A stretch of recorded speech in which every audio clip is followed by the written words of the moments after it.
parcours est une histoire unique d'inspiration et de détermination façonnée par l'opportunité et le soutien. Dans notre émission, nous mettons en lumière ces histoires inspirantes nées de l'engagement du programme de bourse de la Fondation Mastercard à l'Université d'Abomey-Calavi. Mesdames et messieurs, bonjour, bienvenue dans Parcours inspirant du boursier.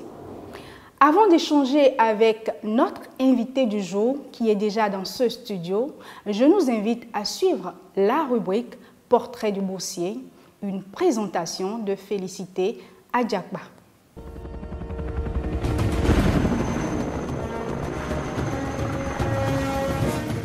Dans cette édition de notre rubrique Portrait de l'invité du jour, nous nous intéressons au parcours de Eyoncé Orlan Marcel Aromayon, originaire d'Abomey. Après avoir brillamment réussi son baccalauréat scientifique série C, Orlan a intégré le programme de bourse de la Fondation Mastercard à l'Université d'Abomey-Calavi en 2020.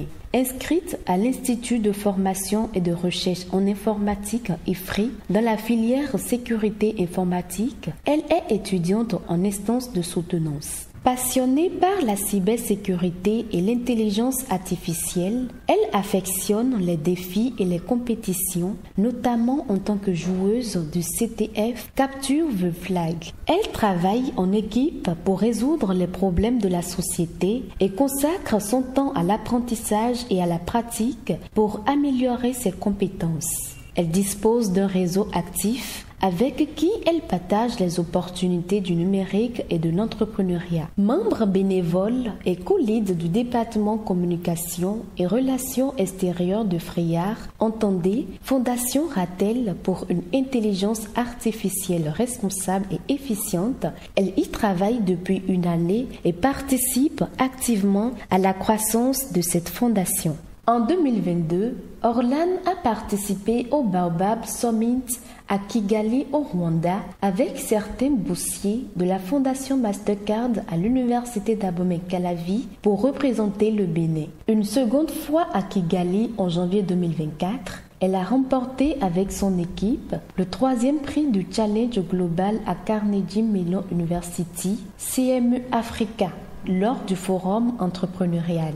Elle a été sélectionnée pour plusieurs formations, Women DNC, Academy, Tita, MTN, Académie des Cybers Amazon, Data Girlland, etc., qui lui ont permis d'apprendre de nouvelles connaissances, de se perfectionner et de mieux s'imprégner du monde du numérique.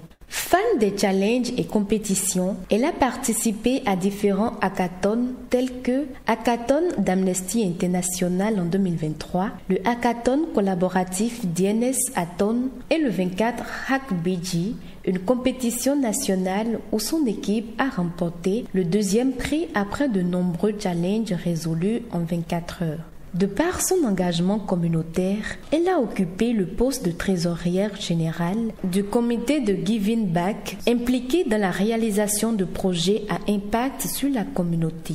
En tant que responsable d'école à IFRI et vice-présidente de la communauté des filles à IFRI, WICISI depuis 2022, elle continue de contribuer au développement et à l'autonomisation des jeunes femmes et au partage d'expériences avec ces dernières. Elle a été modératrice pour des podcasts sur l'employabilité et a participé à des séances de discussion avec des experts, rencontres virtuelles SIN, podcasts employabilité pour la Fondation Mastercard à l'Université d'Abomey-Calavi, etc.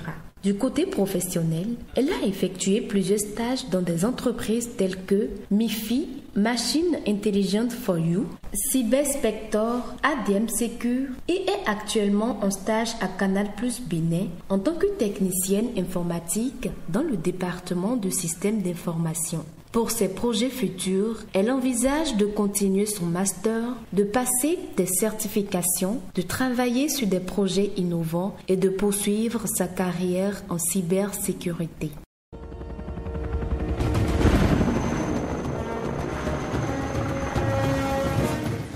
Eyoncé Orlan Marcel Aromayon, bonjour, bienvenue. Bonjour madame, merci beaucoup à vous.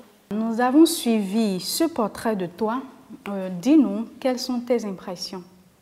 Alors d'abord, quand j'ai suivi le portrait, je me suis dit, c'était comme si on m'avait décrit du début jusqu'à la fin, même s'il y a des choses qui manquent en détail, mais c'est pas grave.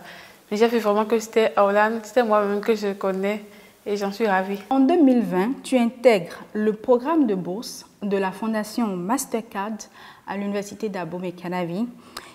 Comment as-tu découvert ce programme et qu'est-ce qui t'a motivé à postuler plus précisément à l'Université d'Abomey-Calavi? Alors, parlons du programme de bourse de la Fondation Mastercard à l'Université d'Abomey-Calavi.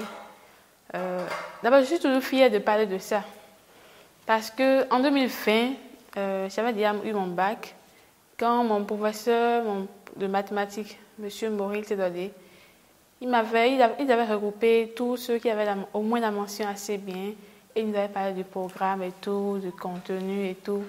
Et arrivé à la maison aussi, mon papa aussi avait eu l'information déjà parce qu'il y avait des informations qui passaient et tout. Donc, quand mon professeur m'avait déjà parlé de ça en détail, j'ai parlé de ça à mes parents, papa a dit oui, qu'il y avait même un ami aussi qui avait postulé à ça. Là, on pourrait essayer de remplir, de postuler. Donc, je me suis dit que je vais postuler et voir si on peut me prendre ou pas. Mais au début, je n'étais vraiment pas intéressée. Mais j'ai vu que ça pourrait donner. En fait, c'était juste essayer voir. Alors, tout à l'heure, tu disais que tu n'étais pas trop intéressée. Qu'est-ce qui t'arrêtait? D'abord, ce qui m'arrêtait, c'était... Le formulaire était un peu long. Il y avait des détails à mettre dedans. Je me suis dit, je vais remplir tout ça là maintenant et tout. Mais ce qui m'a motivée, c'était mes parents. Mon père me disait donc de le faire. Même quand je rédigeais, c'est lui qui venait, il voyait que bon, je rédigeais et j'allais même prendre des pièces qui n'étaient pas proches de moi. Même à Porte-Novo, c'était parti. Bon. J'ai vu qu'il y avait dans le contenu, je relisais chaque fois. Il y avait un ordinateur, il y avait des frais de formation, il y avait des allocations de subsistance, des frais didactiques, frais d'hébergement. Je me voyais déjà dans ce que je voulais faire. Parce que je me plongeais déjà dans le monde du numérique, je vois ordinateur, ça me motivait déjà à postuler à ça. Alors, tu as postulé et tu as été retenu. Retrace-nous un peu comment ça s'est passé, ce processus-là. Quand j'ai fini la rédaction, j'ai postulé à ça. J'étais venue sur le campus déposer. On m'a appelé, c'était la veille, on m'avait appelé, dit vous avez été retenu pour le programme de bourse et demain matin, vous serez au campus et tout avec des bagages et tout. Mais quand on m'avait appelé, j'avais eu peur. Je me suis dit, est-ce que je vais quitter mes parents, rester là-bas? Mais ça, j'avais une peur, mais j'aime les aventures, j'aime par exemple les camps, j'aime sortir de ma zone de confort et aller visiter, voir qu'est-ce qui se passait et tout. Donc je me suis dit, j'ai tout arrangé. Le lendemain, ma soeur m'avait accompagnée, on était partis, on était venus à l'université. Je voyais d'autres amis déjà aussi là, je dis que je ne suis pas seule. C'était comme on regarde des films et on voit les gens en campagne, ils vont dans la ville. Voilà, dans la ville. Donc, ça va, j'ai vu, je ne suis pas seule, donc ça me rassurait déjà. Tu es installée par le programme de bourse de la Fondation Mastercard. Et quels sont les moments les plus marquants de ton parcours universitaire et de ton expérience au sein du programme? D'abord, il y avait une première, c'était dans le temps où il y avait les classements de l'État. D'abord, ma soeur nous avait déjà sélectionné et tout, avant que le classement de l'État ne venait. Moi, pour le classement, j'avais seulement choisi des écoles. Et j'avais pris IFRI en tête, et ENEAM après, et FSS, Nutrition Diététique après. Et je me disais, je n'avais pas fait de faculté. Bizarrement, je me disais ça, je n'aimerais pas faire. Mes soeurs ont fait et tout, mais moi, je ne voulais pas. Je ne sais pas pourquoi. Donc, quand le classement était sorti, j'ai vu que beaucoup d'amis dans ma cadre là, il y avait beaucoup qui étaient sélectionnés dans FAST et pour médecine et tout. Mais moi, aucun choix. Comment j'allais faire?